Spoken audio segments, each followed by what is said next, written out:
Hello and welcome back to Mainly BnB Mastery. We're happy to be back. It's been a busy winter here for us. One of the things that I love about the winter here in Maine is I have the opportunity to coach a high school basketball team.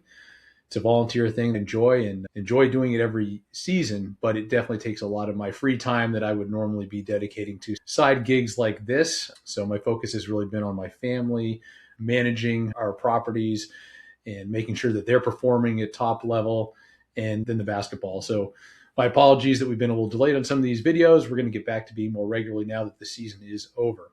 So what I want to talk about today is how performance is for 2026 pacing versus 2025 here in our main markets.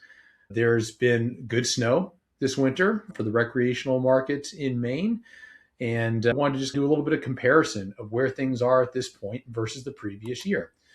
So when we're looking at our mountain markets, for example, so we own and manage properties in the Sunday River, Sugarloaf areas of Maine, also in the lakes area in central Maine, how those are doing versus last year versus this year. This is actually the market where we had in our own properties a little bit of a decrease in revenue, but it was due to an action that we took that I think we would probably do differently. And I'm hoping that you can learn from this next year. So we've seen our total revenues just in year to date here, January 1, 2026 to February 26, 2026, revenues are down 10%. However, our average daily rates are up 15%. So the adjusted occupancy rate is down about 15% during this time. So we strategically looked at certain dates like a February vacation, MLK Day, things like that, and priced higher. And in some of those cases, we got reservations during that time early enough that people were willing to pay what we were asking, but we were probably are charging a little bit too much. And in next year, we will be a bit more aggressive in pricing in that particular market. So you're looking at the average daily rates, it's fine if you have an increase that offsets the decrease in revenues. But in this case, the 15% increase in the average daily rate was not made up by the total revenues. So that's a net loss on our end in the mountain markets. In the Freeport markets, this is more of a natural trend here. We have a total revenue increase of 8% this year over the previous year to date. Our occupancy rates have increased 6%, and our average daily rates have actually increased 10%. So we have been able to charge 10% more during this same time as we were the year before, and we've had more revenue as a result. The biggest change, I know that this is a show about Maine properties, but one of our markets is Southwest Florida, Naples, Bonita Springs. And in that area that we were really trying to tweak and learn the winter market trends from 2025 to this year, we've had a revenue increase of 68% in our short-term rentals there, because we also have some medium-term rentals there. Our occupancy rate is up 18%, and our average daily rate is up 45%. So that was really just understanding the seasonality better in that particular part of Florida that differs from other parts of Florida as well.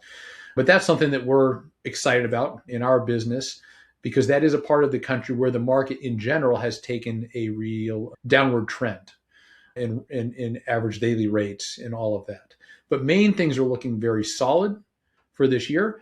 I would encourage you to go out and get some of the macroeconomic data that's available, either through things that you can read, through podcasts. AirDNA has a lot of good data on this from a macroeconomic level around the country. And that's stuff that you can always use to help analyze whether you want to buy a property or you're looking to expand your current portfolio. But I hope that this information gives you an idea of how things are trending in Maine this year and for the properties that we manage versus the year before. And again, this is just looking at ours, which we manage in a very professional way. So if you're doing this on your own or you have a property management company now, go ahead and look at that and how are they performing as well versus 2025. Thank you again for watching and listening, and we look forward to speaking with you again soon. If you're ready to turn your Maine vacation home into a 5-star, high-performing asset to earn more and stress less, visit us at proactiveproperties.me. That's ME as in Maine. Or connect with us on social media at Mainly BnB Mastery. Whether you're feeling let down by your current management company, don't have the time to become the expert you really need to manage it on your own, or if you're just getting started, we offer a free listing review to help you unlock your home's full potential. Your second home or investment property should not be a financial burden. It should be putting money in your pocket to ensure that it will still be a special place for generations to come. Don't wait. Reach out today. We'd love to help.